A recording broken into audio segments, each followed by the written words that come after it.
on s'était quitté sur un ça va moyen. Écoute, on reprend un peu de force. Là, on voit quand même qu'il y a une certaine effervescence autour du projet qu'on porte. Bon, voilà, on a mis en place un certain nombre d'actions, des pétitions, des alertes au niveau local. Et aujourd'hui, j'ai l'impression qu'au niveau du bassin, il y a quand même un certain soutien au message qu'on porte. Et puis du coup, un message surtout qui s'oppose à ce que nous propose la direction. En début de semaine, effectivement, on a eu 3 jours de réunion, un jour de préparatoire.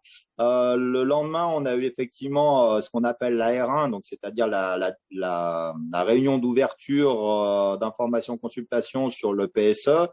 Le surlendemain, on a eu la réunion concernant la dite loi Florange avec la présentation du cabinet Onedia. Ce qu'on voit aujourd'hui, c'est qu'effectivement, sur la reprise, il y a notre direction affirme le fait que de toute façon, et d'ailleurs c'est dans le cahier des charges d'Onedia, l'entreprise en charge de prospecter à un éventuel repreneur, c'est que dans la lettre de mission, il est déjà formellement explicité qu'il n'y a pas de recherche de repreneur éventuel sur les produits que l'on fait. C'est-à-dire que la direction écarte déjà et nous prive des possibilités de repreneurs sur des reprises dites concurrentielles. Nous, on remet en cause la sincérité de la démarche, on l'a vu déjà tout de suite, et quand bien même il y en aurait un, pour l'instant, effectivement, elle ne s'est pas clairement positionnée. S'il devait avoir un repreneur non concurrentiel, pour l'instant, on n'a pas une vraie affirmation de la direction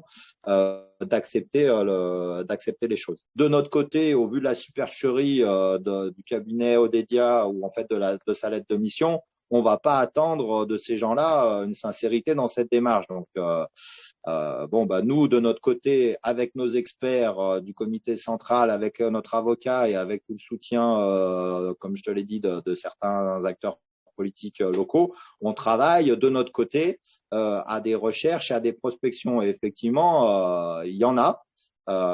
Mais elles sont qu'aux prémices. Après, bon, il y a quand même aussi, pour des raisons de confidentialité, et justement d'avancement du projet, et justement dans le cadre et dans la procédure dont on se situe, il y a quand même une prudence aujourd'hui. Mais il y en a. C'est-à-dire qu'effectivement aujourd'hui il y a un espoir, et on espère qu'il puisse effectivement être présenté, être une vraie alternative, et qu'au final, malgré tout, la direction ne fasse pas obstruction à cette éventuelle reprise si elle doit aboutir. On découvre des talents, des talents insoupçonnés où l'avantage de ce contexte fait qu'effectivement, il a l'avantage, c'est qu'il a rassemblé tout le monde. Alors bon, c'est vrai que le syndicat faisait pas forcément l'unanimité, même si on avait quand même une très grosse majorité sur le site. L'avantage et la violence de l'annonce fait qu'effectivement, je pense qu'on est assez tous unis, comme je te l'ai dit déjà la dernière fois, en fait, que ce soit ouvrier, qu'on soit cadre, on est tous impactés. Donc oui, il y a beaucoup il y a beaucoup d'initiatives, des gens, des salariés eux-mêmes, pas forcément que des représentants des salariés.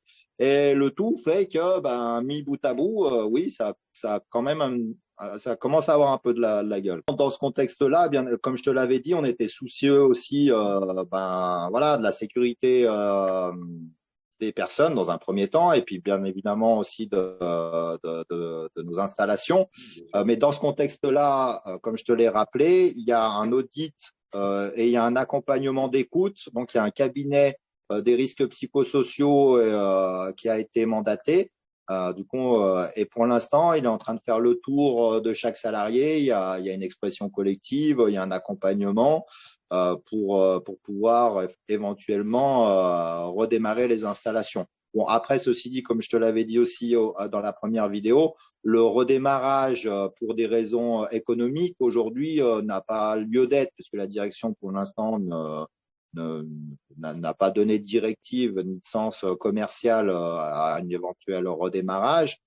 Bon, donc pour l'instant, et techniquement, il n'y a pas de risque non plus de ne pas redémarrer. On avait aussi, voilà, dans le coin, enfin, en réflexion de pas justement dégrader notre outil de travail, mais on a vu avec la direction et notamment les ingénieurs techniques de l'établissement. On est vigilant au maintien de nos installations. Il y a des niveaux de surveillance, mais ça présente pour l'instant pas de danger particulier de ne pas redémarrer nos installations. Enfin, quand je dis celles qui fonctionnaient, on n'en avait plus qu'une, mais c'était pratiquement celle qui présentait le plus de risques en termes de fonctionnement. Qu'on a dit, on voulait pas rater l'expertise. Bon, bah, de droit, c'est à la première réunion, donc on a fait le nécessaire justement pour faire un certain nombre de délibérations visant à pouvoir aussi que nous, on soit accompagnés et qu'on puisse défendre notre alternative. Et puis après, concernant les délais, bon, bah, les délais, après, ils sont réglementaires, hein, c'est des délais légaux. Ces délais légaux, ils sont fixés en fonction du nombre de salariés du coup ciblés par la direction. Donc là, 352, ça fait au minimum légal 4 mois de procédure sur lequel, bon, bah, c'est 4 mois incompressibles, hormis accord. Voilà, mais pour l'instant, on a fait valoir aussi, on a envoyé au niveau de la directe, parce que c'est la direction départementale du travail, et aujourd'hui qui a les compétences de valider ou non la conformité et la validité de ce plan-là. Bon, alors du coup, nous, hier soir, en tout cas moi, j'ai fait un mail dans ce sens-là, des gens à appeler, en appelant la directe pour qu'elle signale déjà par l'intermédiaire d'une lettre d'observation que les premiers documents qu'on a reçus ne sont pas dignes aujourd'hui et ne sont pas de nature à nous inviter à négocier quoi que ce soit d'ailleurs dans le cadre d'une reprise, que ce soit dans le cadre d'un accord de méthode ou tout accord de négociation sur des éventuelles modalités de départ, etc. Donc pour l'instant, on n'en est pas là. Ce qui nous présente, c'est pas sérieux. Donc on veut aussi englober la directe là-dedans au niveau de cette alerte, et on leur a communiqué les documents. Hier, on avait une journée d'études avec l'avocat. On est conscient des limites et on est conscient de certaines positions de la directe. Bon, nous, on essaye d'user aussi de transmettre un certain nombre d'éléments, notamment notre pétition qui commence quand même à être assez conséquente.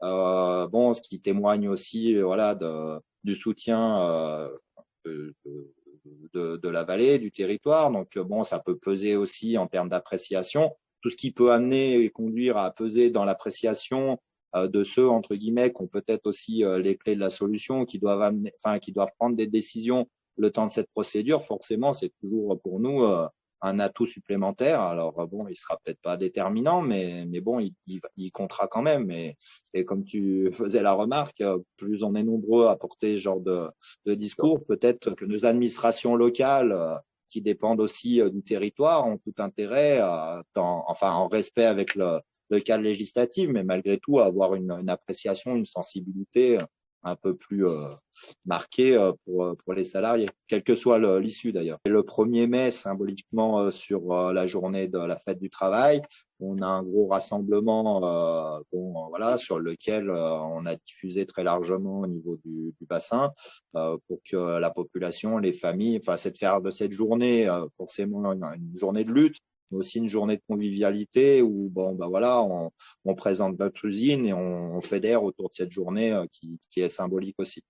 Voilà, pour l'instant, c'est dans le calendrier, et puis pour le reste, après, on va essayer de faire au fur et à mesure, et on verra comment évolue le processus. De toute façon, aujourd'hui, on va s'ajuster en fonction effectivement des positions des uns et des autres, c'est-à-dire comment va se positionner la directe, comment va se positionner notre direction, et quelles vont être les pistes si elles arrivent en cours ou à terme de la procédure, c'est-à-dire que est-ce qu'il y a des pistes sérieuses qui vont se concrétiser et qui vont avancer au fur et à mesure aussi du plan, qui peuvent être aussi une alternative, parce que bon, il y a plusieurs options, mais il n'est pas à exclure que dans les 4 mois ou hors des 4 mois, on aboutisse à quelque chose. Bon, bah ça, maintenant, on va le prendre au fur et à mesure, et on verra tout ce qu'on arrive à mettre en place le temps de cette procédure. J'espère que ça sera pendant et un volume suffisant. Maintenant, après, on travaille dans ce sens-là et on verra à quoi nous conduisent tous nos travaux et toutes nos actions. Le ressenti, oui, on va tout faire essayer pour de sauver notre emploi, et puis Et puis c'est pas facile, mais bon, 220 personnes dans une entreprise à qui on coupe la tête comme ça, c'est même entre nous, c'est très très compliqué. Mais bon, on garde de la force et puis on va essayer de faire reprendre notre entreprise et puis essayer de sauver le plus de personnel possible si on y arrive. On est en Savoie, hein, on se laissera pas faire. Elle est vaillante. C'est notre mascotte. Moi, je garde toujours un espoir, quoi. Donc, c'est pour ça que la pétition, j'espère que ça va amener, ça touche beaucoup de personnes qui comprennent la situation où on se trouve. Donc, moi, ça va faire 15 ans que je suis dans l'usine et puis j'espère encore faire encore des longues années. Donc, on se bat. Je suis la première qui est rentrée au service au conditionnement. Après, on est 3. Ça va, elles sont vaillantes.